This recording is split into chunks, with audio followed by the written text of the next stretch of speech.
तो नीतीश जी तो पूरे भाजपा के रास्ते पर चल दिए हैं, नफ़रत की राजनीति में और पूरे तौर पे दलितों, आदिवासियों से घृणा की राजनीति में वो पूरे तौर पे समाहित हो चुके हैं। अब भाजपा की जो सरकार है, वो पूरे देश में तानाशाही, हिटलरशाही के रास्ते पर है।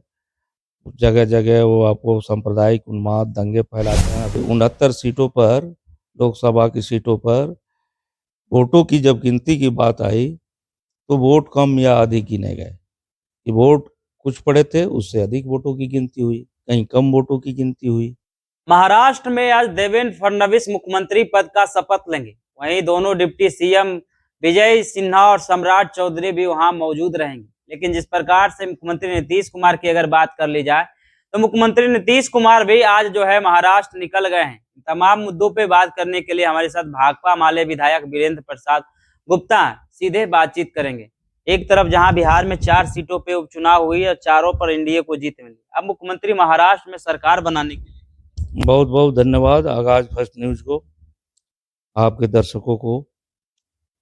एक तो सीधे तौर पे फडणवीस की जो ताजपोशी है, वो पूरी चुनावी धांधली के द्वारा वहाँ सरकार एक बनी है। ये सब लोग जानते हैं कि ईवीएम में क्या-क्या खेला हुआ है। दूसरा, ये जो नीतीश जी जा रहे हैं, तो ये नफ़रत की राजनीति करने वालों के साथ आज चले गए हैं और पूरा भाजपा इनके तमाम कार्यक्रमों को तय करती है। नीतीश जी जो अपना एक समाजवादी चेहरा, धर्मनिरपेक्ष चेहरा रहते थे, तो वो चीज़ें कभी पीछे बहुत छूट गई हैं, बहुत पीछे।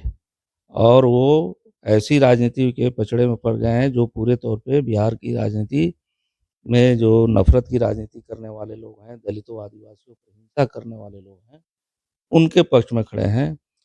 फडणवीस वही हैं, जो जिनके कार्यकाल में भीमा कोरेगाँव जैसी घटना हुई थी, जहाँ दलितों को अपनी मुक्ति, है ना, का याद दिवस जो है, जो भीमा कोरेगाँव है कि उनकी मुक्ति जो है, गले में घड़ा बाँधने से और कमर में झाड़ू बाँधने से मुक्ति हुई थी। उस लड़ाई में उनके जो शहीद थे, उनको याद करने के लिए जो भीमा कोरेगाँव में मेला लगा, तो उसको भी रोकने की कोशिश फडणवीस द्वारा एक समय में की गई थी। आपने ईवीएम का जिक्र किया सर। ईवीएम को लेकर भाजपा हो चाहे एनडीए हो, तमाम नेताओं का बयान आ रहा है कि ये लोग हारते हैं तो ईवीएम का नाम लेते हैं, वहीं जीतते हैं तो ईवीएम सही हो जाते हैं। झारखंड विधानसभा चुनाव को लेकर भी कहते हुए नजर आ रहे थे कि अगर ईवीएम खराब होती तो ईवीएम झारखंड से भी हम लोग सरकार बना लेते। अब देखिए, इसमें एक मामला है कि अमेरिका से तो डेवलप नहीं है इंडिया, वहाँ तो बैलेट पेपर से चुनाव होता है। बैलेट पेपर में तो कम से कम कोई आदमी समझता है ना कि हम किस पार्टी को वोट दिए, किसको अपना मोहर लगाए। लेकिन इसमें पूरी तौर पे मशीन का मामला है।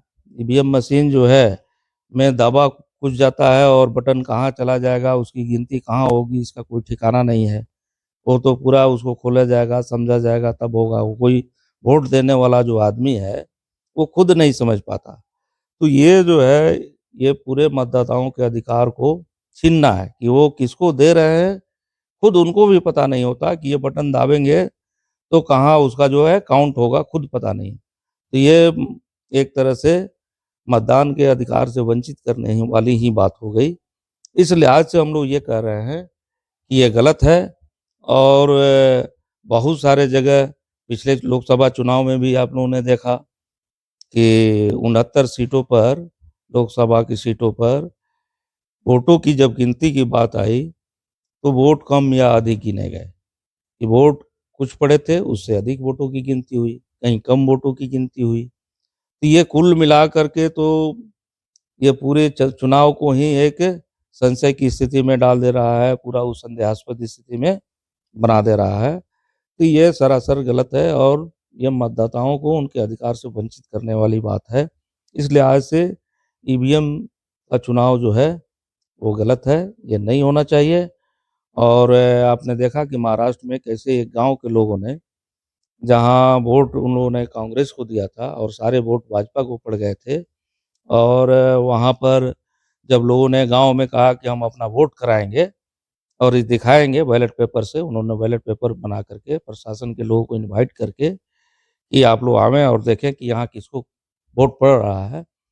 तो उसको सरकार ने बैंड कर दिया। तो ये तो स्थिति बता रही है कि चुनावी धांधली हो रही है। उस गाँव के लोगों ने तो कांग्रेस को वोट दिया था। लेकिन प्रचंड बहुमत के जिक्र हो गए।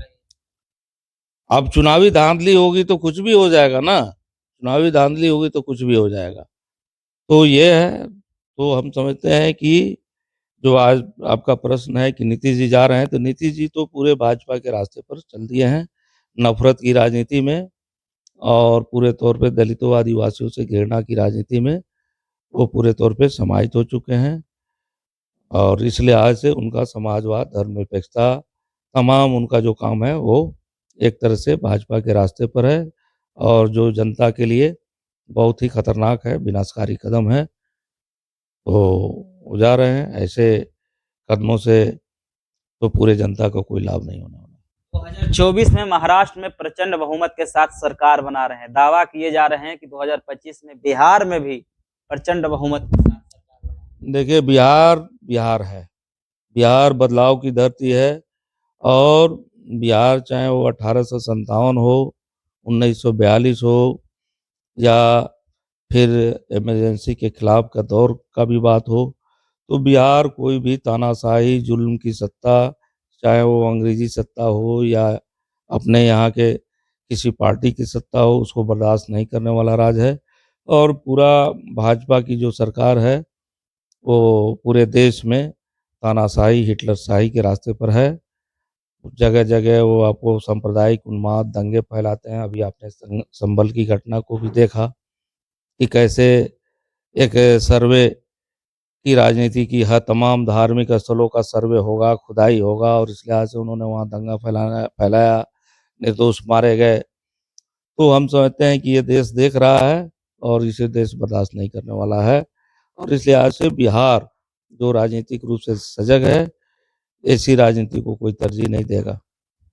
सर, ये थे हमारे साथ भाकपा माले विधायक वीरेंद्र प्रसाद गुप्ता। इन्होंने मुख्यमंत्री की जो महाराष्ट्र दौरा है उसको लेकर कहते हुए नजर आ रहे थे कि मुख्यमंत्री जो है भाजपा के द्वारा बनाए गए रणनीति पर ही चलते हैं और भाजपा के विचारों पर ही मुख्यमंत्री कार्य करते हैं। एक दौर अलग था जब मुख्यमंत्री सबकी बात, सबके विकास की बात करते थे, लेकिन अब जो है भाजपा के कदमों पर ही नीतीश कुमार चल रहे हैं, भाजपा के इशारों पर ही नीतीश कुमार चल रहे हैं। कैसी लगी रिपोर्ट, अपनी प्रतिक्रिया कमेंट में जरूर दें और ऐसे ही खबरों से अपडेट होने के लिए देखते रहिए आगाज फर्स्ट न्यूज।